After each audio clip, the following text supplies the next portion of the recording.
States of America, and to the republic for which it stands, one nation, under God, indivisible, with liberty and justice for all. Okay. Alex, could we please have roll call? Counselor Thompson. Here. Counselor Demas. Here. Counselor Pedri. Here. Counselor Hickerson. Here. Counselor Zadi. Here. Counselor Hanson. Here. Counselor Batolo. Here. Counselor Robinson. Here.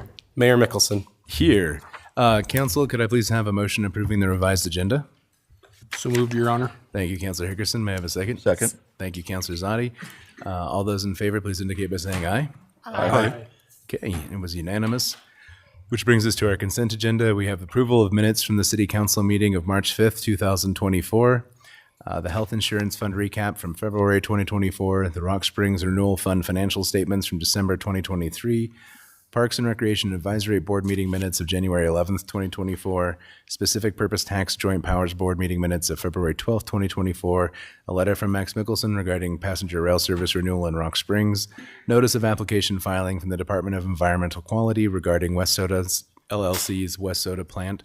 And a notice from Pacific Soda regarding an industrial siting permit for the Dry Creek Trona project. Do we have a motion? So moved, Your Honor. Thank you, Councilor Robinson. Do we have a second? Second. Thank you, Councilor Demas. All those in favor, please indicate by saying aye. Aye. Okay, it sounded unanimous to me, which brings us to our bid openings. First up, we have the Rock Springs Housing Authority vehicle bid, or bids.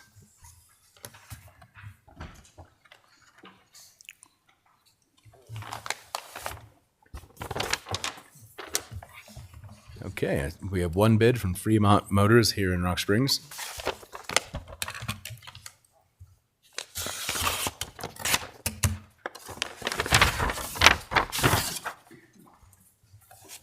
And the total is $83,537.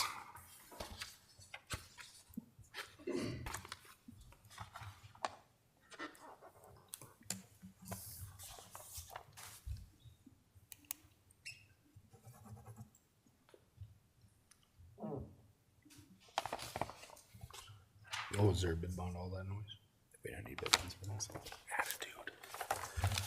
The next is bid for a weed mitigation project. We've got one from Weed Management Solutions here in Rock Springs. Thank you.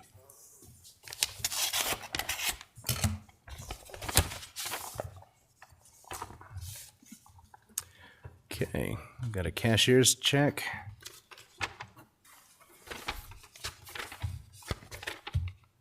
And the bid total is $127,566.65.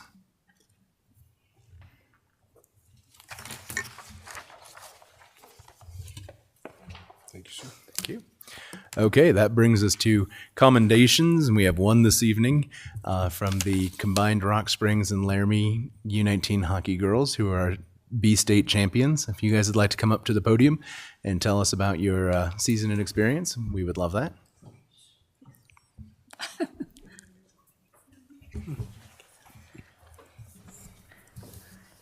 Full disclosure, the kid in the jersey is mine.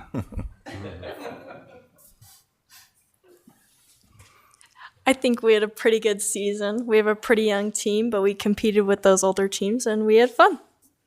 It's our coach. And Lexi, you stepped in. We didn't have a girls coach, and you stepped up.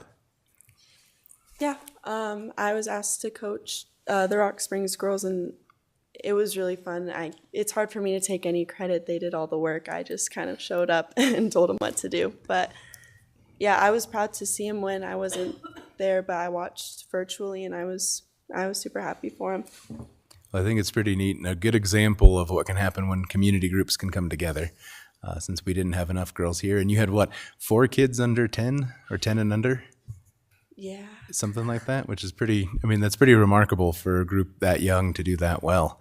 So we are super proud of all of you and very much appreciate you guys coming down. Do you want to pop over here and we'll get a picture? All of us.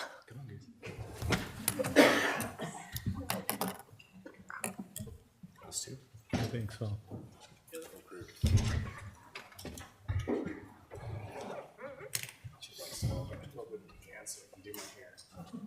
Thanks, Bruce. You gonna put your arms around me this time, Ken?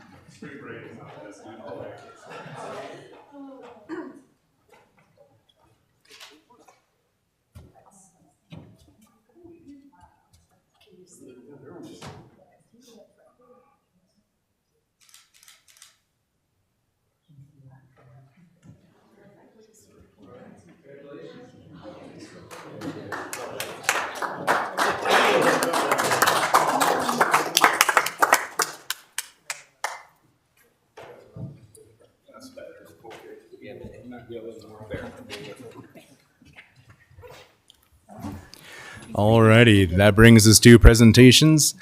We have one this evening from the Joint Powers Combined Communication Center, and I think Chief Walmsley, you were going to stand in for Mr. Halter.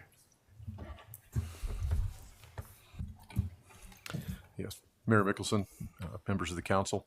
Would you like me to get up or can I report from here? I think you're good from there. All right. We can. I just have a few notes that Ricky provided to me. Rick Hawkins is our director over for the Combined Communication Center.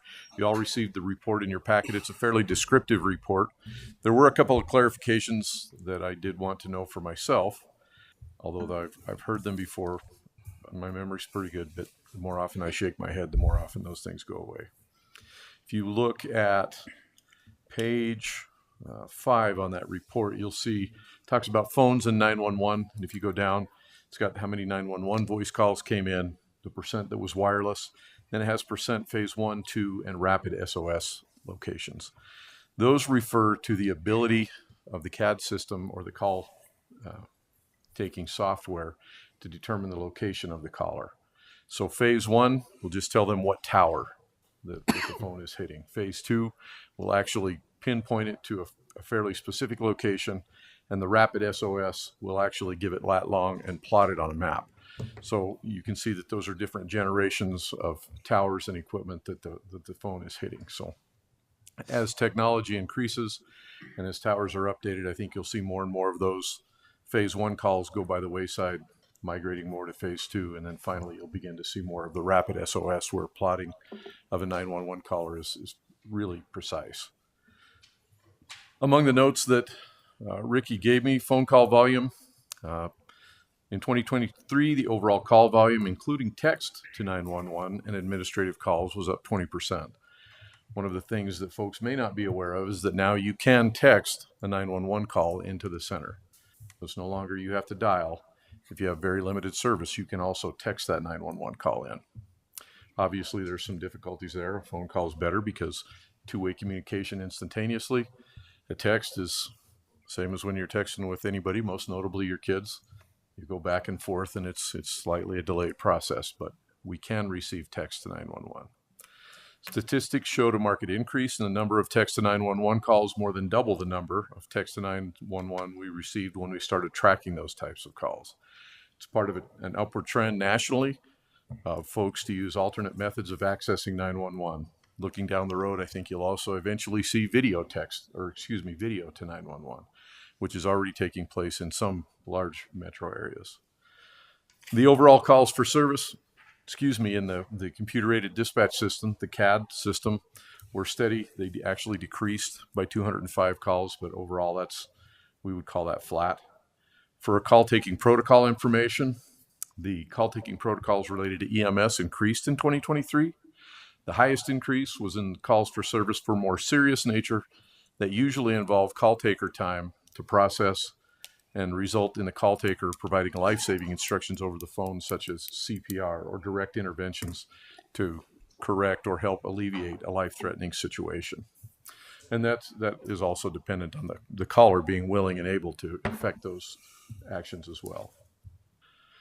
Under equipment and replacement upgrades, completed a replacement of the workstations that were used by our communicators.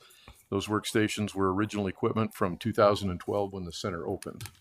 They were rebuilt one time in the interim, but we did end up finally replacing those. So we've tried to economize those over the years. We replaced the storage network that was set to be end of factory end of support in 2024 in April of this year. And the uninterruptible power supply system was replaced at the Blairtown radio site. That original uninterruptible power supply actually came from the 731 C Street building several years ago.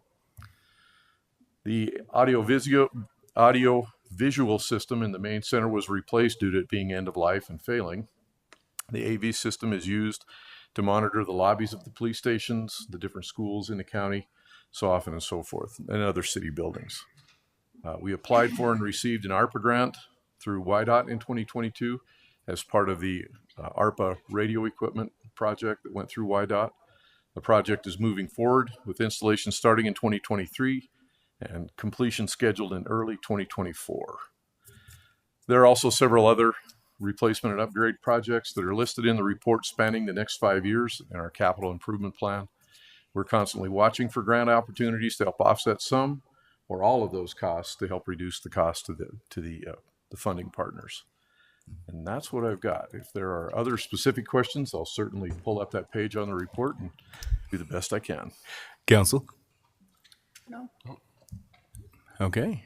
Thank you, Chief. Thank It's you. very appreciated. And that brings us to petitions and public comment. If you'd like to address the body, please approach the podium and identify who you are and who you represent, if anyone. Mayor Mickelson, council members, I'm Doug Uhrig with the American Legion, and I'm here to promote the governor's visit to our post this weekend. Wyoming Veterans Welcome Home Day activities, including Rock Springs, will occur around the state this Saturday. Wyoming veterans, especially those from the Korean War, the Vietnam War, and other wars who were not properly thanked upon their return home, are invited to attend and receive the welcome and thanks of a grateful state. This day of welcoming was codified in state law during the 61st legislative session. For March 30th of each year, the date that U.S. combat troops would have set foot on Wyoming soil after returning home from the Vietnam War. Wyoming Governor Mark Gordon, during all my practices I said Mark Mead, but because I served on the commission under Mead for 6 years. So, Wyoming Governor Mark Gordon and First Lady Jenny Gordon, the Adjutant General, along with members of the Wyoming Veterans Commission, will attend the celebrations at Archie Hay Post 24 in Rock Springs. After arriving at Southwest Wyoming Regional Airport, the Governor and the First Lady will be escorted to town by members of the American Legion. Now, this is scheduled to start at 9 a.m. on Saturday morning, and it will be concluded at 9:45. The Governor has a very busy day. He's got 3 other stops before going home. He's going after Rock Spring. He goes to Cody, then to Powell, then to Guernsey, and then back to Cheyenne. So he's going to be pretty busy. Post 24 encourages all veterans, their families and friends to come down and meet the Governor and the Wyoming Veterans Commissioners that represent Sweetwater, Lincoln, and Uinta counties, the 3rd Judicial District. Thank you. Subject to any questions, that's all I have. Council? No, well, certainly. Okay. We will see you there, sir, and we thank All you right. for your service Yeah, I and put for your out work. the ball got dropped somewhere, but we never found out till Friday that this was good. We were going to host this. So the first reports I got that I put out Monday, they said 8:15. So if you get there a half hour early, we're going to have coffee and donuts and stuff so you can sit around and shoot the breeze. Very good. Thank you, sir. Thank you. Hope you have a productive meeting. Thank you.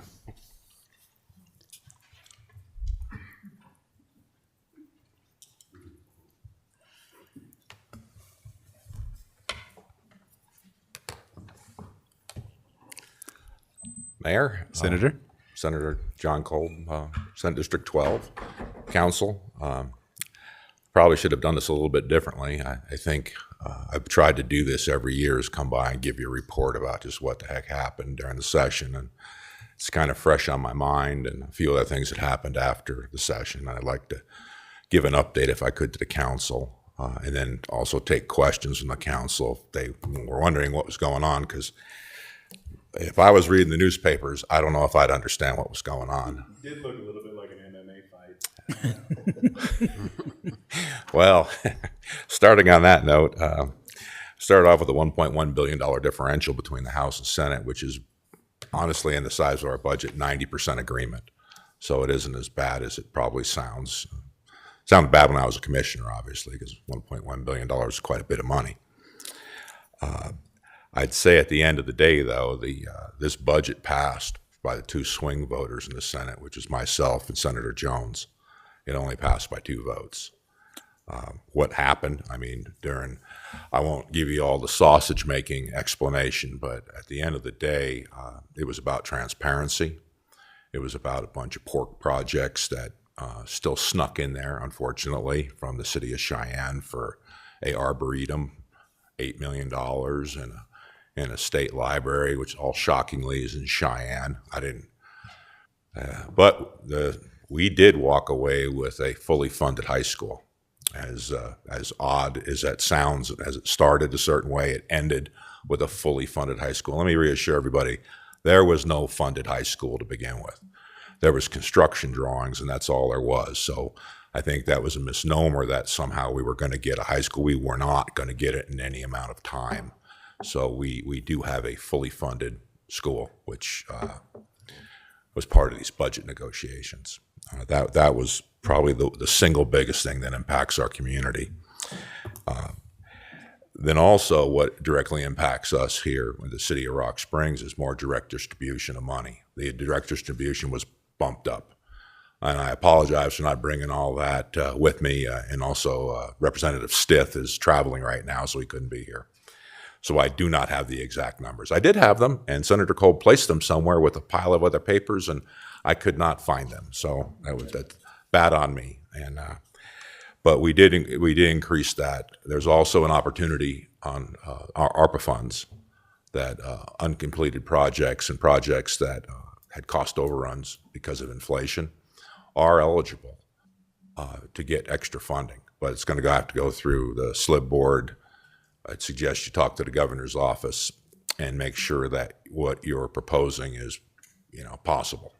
The contracts have to be signed by a certain date. There's a bunch of deadlines that have to be met, so we don't have to turn any ARPA money back. Incidentally, that was one of my bill. That was a bill before it got put in the budget, and then became frankly useless because we couldn't get an agreement that the bill would take supremacy over the budget bill. So there's that turned out just to be a backup plan, I suppose, at the end of the day. I did have 2 other bills. All my bills made it out of the Senate, and one bill made it all the way through, and it's for school security funding, $470,000 that schools can apply through the Board of Trustees for funding and training, if they so wish. So that's sitting on the governor's desk, and hopefully that makes it. The $75 million that at the end of the day came out of the bill to fight the federal government. It turned out the end result was we're going to let the counties hire the expertise and the attorneys and tap that $75 million for that defense. Now, the governor decided, I guess, that was eroding on his powers, so he vetoed that bill, which is unfortunate. I'll say that in totality, we probably brought back in the neighborhood of $200 million back to Sweetwater County as a delegation in total. And I then follow it up by saying, I don't think we can do that again real soon. So, I know it's always what have you done for me lately, but I think we had a great line of success through just, I guess, luck and happenstance that it worked out this way. And those are some really high points. And I'd like to touch on property tax reform. I don't know because once again, the governor has not signed these bills. One of the tax reform bills, the most expensive one, was the 25% property tax reduction, and that's going to be retroactive and backfilled by the state. Now, the cost to the state to backfill this, if I want to put a number on it, is in excess of $500 million in a biennium. Obviously, I think that's probably unsustainable, and it has a sunset to it. That's a lot of money that we can't do other things with. So it's going to be a process of just seeing how the numbers come in and how the revenue works in the future. The other tax relief bill, the big one, was a 50% property tax reduction if you have attained the age of 65 years, if you lived in that house and paid tax. Well, if you lived in at a place that you paid property taxes for I believe it ended up at 25 years, you can apply for a 50% tax reduction. And those are all pending on the governor's desks. That one, oddly enough, doesn't cost very much. I think the projections were like $10, $15 million. Well, compared to $500 million, that's pretty cheap for sustainability, because there isn't that many people in the state of Wyoming. I think they estimated 6,000 folks would fall under that category of long-time property owners. But it is substantial, and I think it affects everybody. Everybody would like to get a property tax reduction, because I think it has a sizable effect. Lastly, the main difference, I just want to explain this to the council and the mayor, is that it's about transparency in state government. That is, they run the most convoluted system over there of, if you heard it categorized as like, a coffee can or it's a tip. It's a bunch of different ways to take money that comes in and then put it away in different sub-accounts. And the sub-accounts don't get funded until the revenue comes in. So if the projections are wrong, it'll never get funded. And that kind of goes back around, dovetails around with the schools. The school funding doesn't get funded until it has a certain amount of revenue come in, typically. So it was about a fight about transparency. There's a bunch of sub-accounts, fancy names, acronyms you probably never heard of until you start getting into tracking down this money. And it allows people that understand the system to control it. Not the average person on the floor, but the person who's involved with the money allocation. They understand it and they control it. And this was an attempt, and it will happen, given enough time. We will get rid of these other sub-accounts that basically hide and shell money away from the public, so you don't know what's going on. The cost of education is a great one. It's not easily known how much it really costs to fund education because of all the way the money flows. So it's very convoluted. It's very tricky. The attempt is to clean that up. It partially succeeded, partially failed. No change of this magnitude happens quickly. There's a bunch of issues with the university block grant questions about how they're funded. There's a bunch of fundamental things that are changing, and they're changing first in the Senate and probably lastly in the House. So that's kind of I hope I did an all right job of giving you a high-level view of what's going on, and I certainly like to entertain any questions because of, like I started off by saying, if you started reading what the reporters said, I don't know what you thought was going on over there, but believe me, everything's all right. The sun came up tomorrow, and I stand here in front of you without being bludgeoned in the Senate. Mayor and council, stand for questions. Council? Just wanted to clarify something. You said the allocation to cities went up. It went up big? Was that what I heard in there? Or Mayor, Councilor Zadi, of course it went up big. yeah, Big being maybe like an aggregate distribution. I think it went up another 25 million.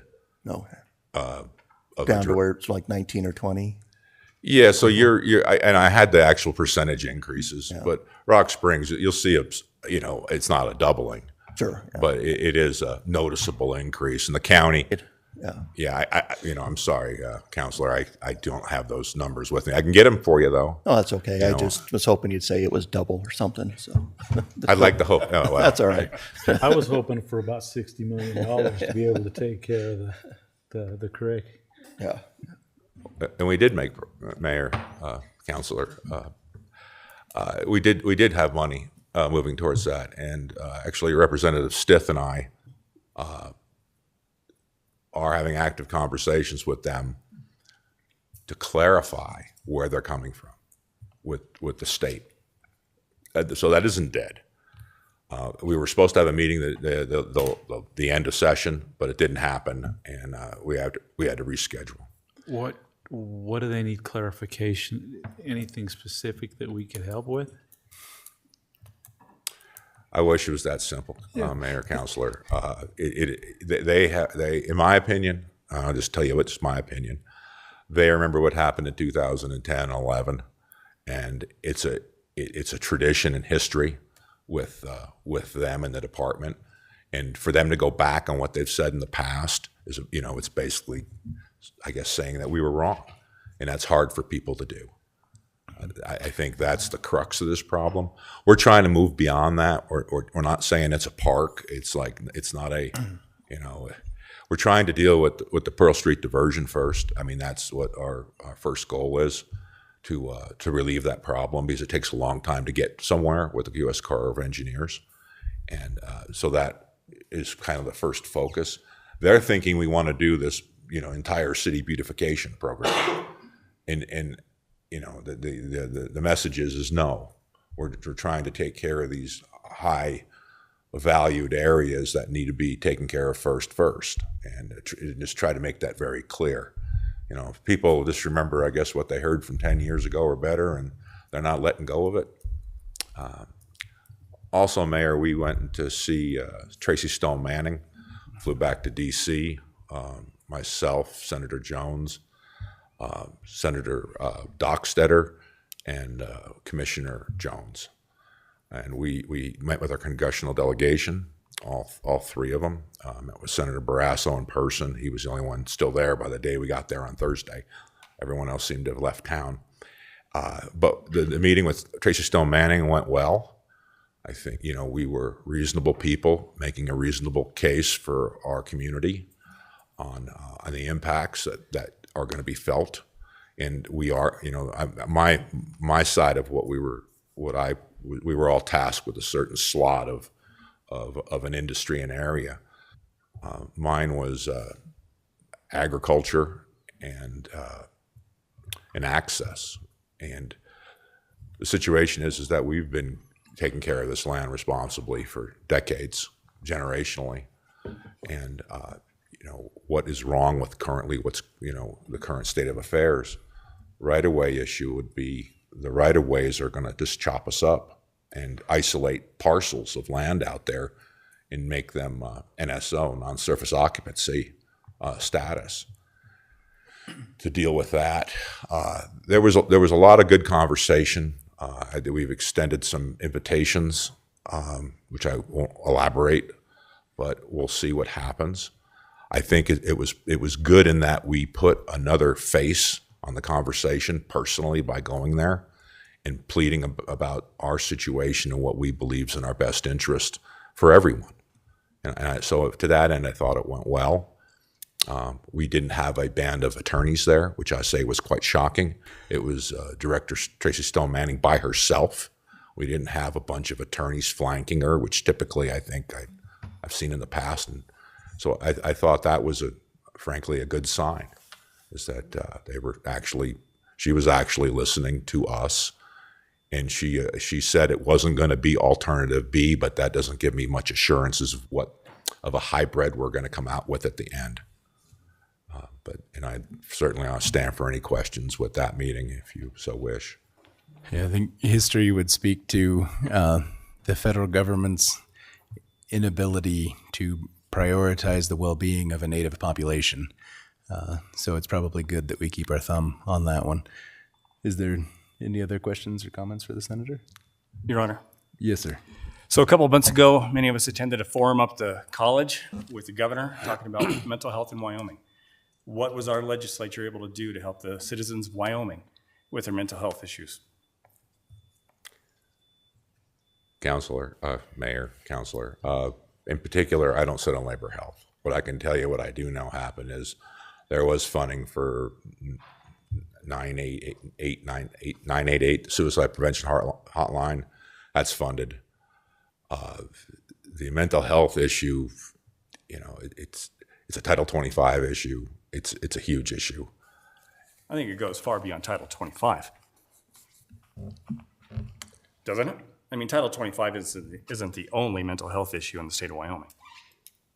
It isn't, but the statutes that are involved with the Title 25 issues are far-reaching in all these different areas. I'm not a labor health guy. I'm sorry. I can try to answer that Counselor, I don't have a good answer. Okay, I just don't. I'm not well versed in the Title 25 department. I can find out in particular by talking to the labor health people. Well, I think we'll have another chance to talk about it maybe on Thursday. So, but I would hope that, don't we have a upcoming thing on Thursday where we'll get an update from the legislature? I would hope that we can get some answers, because in reading the papers, and that's why I'm going to the horse's mouth, it doesn't seem like much was done to help the mental health issues facing the people of Wyoming. And I'm sorry, it does go far beyond just Title 25 and beyond 988. So we'll talk about it more on Thursday, I guess. Thank you. Mayor, Counselor, well, thanks for the preview. I'll do my best to get an answer, but in the bigger scope, this is a budget session. I realize that I'm not minimizing the issue you're talking about, but I'm saying that there are a lot of things moving around, and I guess I'll find out more, and I'll try to get an answer from Senator Baldwin, who's the chairman of Labor Health, to find out exactly what bills were addressed. That's the best I can do right now. Okay, that's fair enough. Okay. Anyone else? Nope. That is the Rock Springs Chamber of Commerce is hosting their legislative roundup this coming Thursday at 6 p.m. right here in council chambers. Our senators and representatives are going to boot us from our chairs, I'm assuming. So we'll be out in the audience and are looking forward to it. And hopefully the public attends as well. It's a good opportunity to hear about the work that was done. So thank you for coming this evening. It's very appreciated. And we'll look forward to Thursday. Well, look, Mayor, Council, well, thank you for the heads up on what's coming. I do appreciate that. It's always better to be prepared as least as well as I can. And look forward to swapping seats, I suppose. And thank you for your hosting it. Oh, absolutely. Very good. Thank you, sir. Thank you. Okay, is there anyone else who would like to address us? Okay, with that, we'll close public comment and we'll move to bills and claims. First, we have the bills and claims for March 19th, 2024. Council, do we have a motion? Your Honor, Councilor Demas? I make a motion to approve the bills and claims for March 19th, 2024. Thank you. Do we have a second? Second. Thank you, Councilor Bertolo. Is there any discussion? Hearing none, all those in favor, please indicate by saying aye. Aye. Any opposed? Any abstaining? Abstaining. Okay, the motion carries with Councilors PG and Thompson abstaining, which brings us to the salaries for March 7th, 2024. Council, do we have a motion? Your Honor, Yes, Councilor Demas. I make a motion to approve the salaries for March 7th, 2024. Thank you. Do we have a second? Second. Thank you, Councilor Hickerson. Is there any discussion? Hearing none, all those in favor, please indicate by saying aye. Aye. Any opposed? Any abstaining? Abstaining. Okay, the motion carries with Councilors Thompson and Petrie abstaining. That brings us to our first item of new business this evening, which is a request from the fire department for permission to fill a vacant firefighter position. Council, do we have a motion? Your Honor, Councilor Demas? I make a motion to approve this request. Thank you. Do we have a second? Second. Thank you, Councilor Thompson. Is there any discussion? Hearing none, all those in favor, please indicate by saying aye. Aye. Any opposed? Any abstaining? Motion carries unanimously. Our next item is a request from the Engineering Operations and Public Services Department for permission to apply for additional discretionary congressional funding through Congresswoman Harriet Hageman's office for the Better Creek Restoration Phase 2 project. Council, do we have a motion? I'll move to approve. Thank you, Councilor Zadi. Do we have a second? Second. Okay, thank you, Councilor Demas. Is there any discussion? Hearing none, all those in favor, please indicate by saying aye. Aye. Any opposed? Any abstaining? Motion carries unanimously. Our next item is a request from Western Wyoming Community College for approval of a parade route on April 23rd, 2024 to honor the back-to-back championship wrestling team at 4:30 p.m. Do we have a motion? So moved. Thank you, Councilor Bertolo. Do we have a second? Second. Thank you, Councilor Hanson. Is there any discussion? Hearing none, all those in favor, please indicate by saying aye. Aye. Any opposed? Any abstaining? Motion carries unanimously. Our next item is a request for 5 liquor catering permits from Linpage, doing business as Bomber Sports Bar, for the Jenkins Music Pool Tournament on April 10th through the 14th of 2024 from 8 a.m. until midnight at the Sweetwater Events Complex. Do we have a motion? Your Honor, Councilor Hanson? I move to approve this request. Thank you. Do we have a second? Second. Thank you, Counselor Thompson. Is there any discussion? Hearing none, all those in favor, please indicate by saying aye. Aye. Any opposed? Any abstaining? Abstain. Counselor Zadi abstaining, motion carries. Counselor, could you share why you're abstaining? Jenkins is a client of mine. Thank you, sir. Our final item of new business this evening is a request for 3 malt beverage permits from the Susan McCurtain Cheese doing business as Black Gold Studios for Inkfest 2024 on April 5th through the 7th of 2024 from 8 a.m. until 1 a.m. at the Sweetwater Events Complex. Council, do we have a motion? So moved. Thank you, Councilor Batolo. Do we have a second? Second. Thank you, Councilor Demus. Is there any discussion? Hearing none, all those in favor, please indicate by saying aye. Aye. Any opposed? Any abstaining? Abstain. Black Gold Studios is a client of my office. Thank you, Councilor Zadi. The motion carries with Councilor Zadi abstaining. Which brings us to our resolutions of this evening, the first being 2024-30. Alex, can you take us through?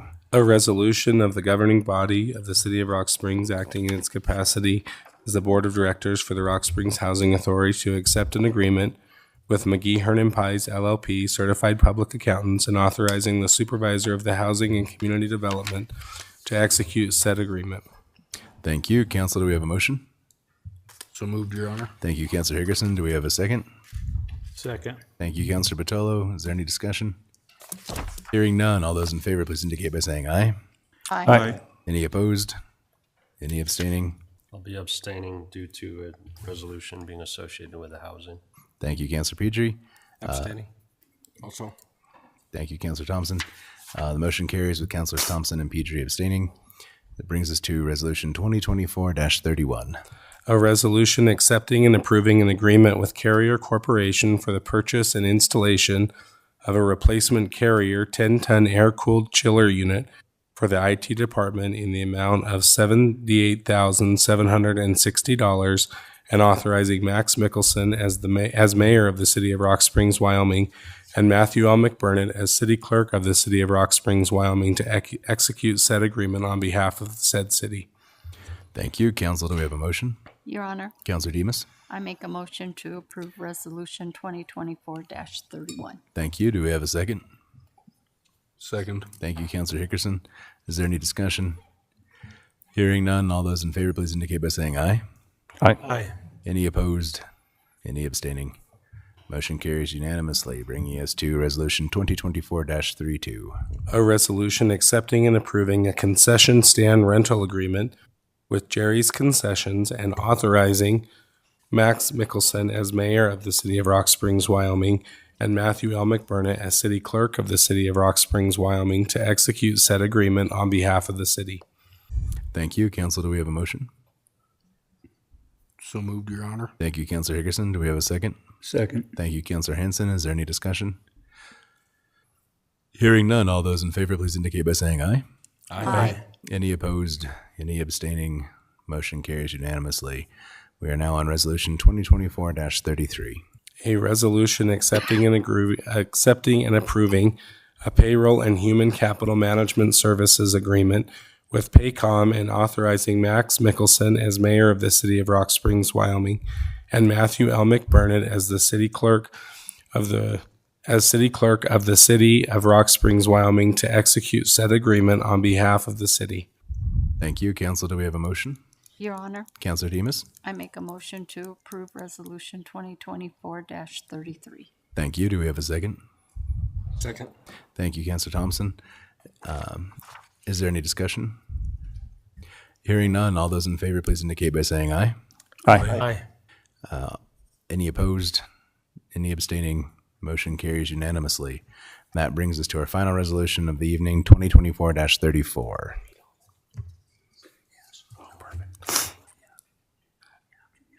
A resolution accepting and approving a memorandum of understanding between the Board of the Commissioners of Sweetwater County, Wyoming, the Board of County Commissioners of Lincoln County, Wyoming, the Board of County Commissioners of Uinta County, Wyoming, the Town of Granger, Wyoming, the Town of LaBarge, Wyoming, the City of Kemmer, Wyoming, the Town of Diamondville, Wyoming, the Town of Opal, Wyoming, the Town of Cokeville, Wyoming, the City of Rock Springs, Wyoming, the City of Green River, Wyoming, the Town of Superior, Wyoming, the Town of Bear River, Wyoming, the Town of Lyman, Wyoming, the Town of Mountain View, Wyoming, and the City of Evanston, Wyoming regarding the amounts and schedule for the distribution of impact assistance funds.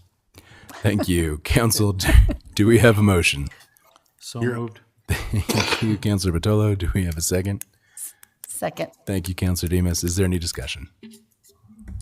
Just for him to repeat it. I'm not going to ask him to do that. All those in favor, please indicate by saying aye. Aye. Aye. Okay, any opposed? Any abstaining? Motion carries. Council, this is your opportunity to provide a brief update of any meetings or activities you've been up to since our last council meeting. Your Honor. Councilor Thompson? This week we had police testing. I'm on the Civil Service Commission. We had 5 that were scheduled to show. 2 were unable. Unfortunately, the other 3 that showed up did not pass physical fitness. So we need more people to Or they need to hit be the ready. gym. Yeah, they need to get to that gym, eat some protein. Yes. Yeah, get caught up on their physical fitness. Very good. Lose some weight. Yeah. Some of it was altitude. We had a subject come up from Florida at 0 feet and tried to do a PT test at 6,000 feet. Yeah, that did not go well. No, that would not. So I encourage, if you would like to do that, it's, there's 3 of us on this council that have, 4 of us actually that have done it, and it's rewarding. Very good. Your Honor. Councilor Hanson? I had a couple meetings and started to do some work on some flooding mitigation for the Bitter Creek. We had talked with Paul a little bit and looked at some other options that we might be able to work with and work through, and it looks very promising at this point. Very good. Are we talking goats? Yes.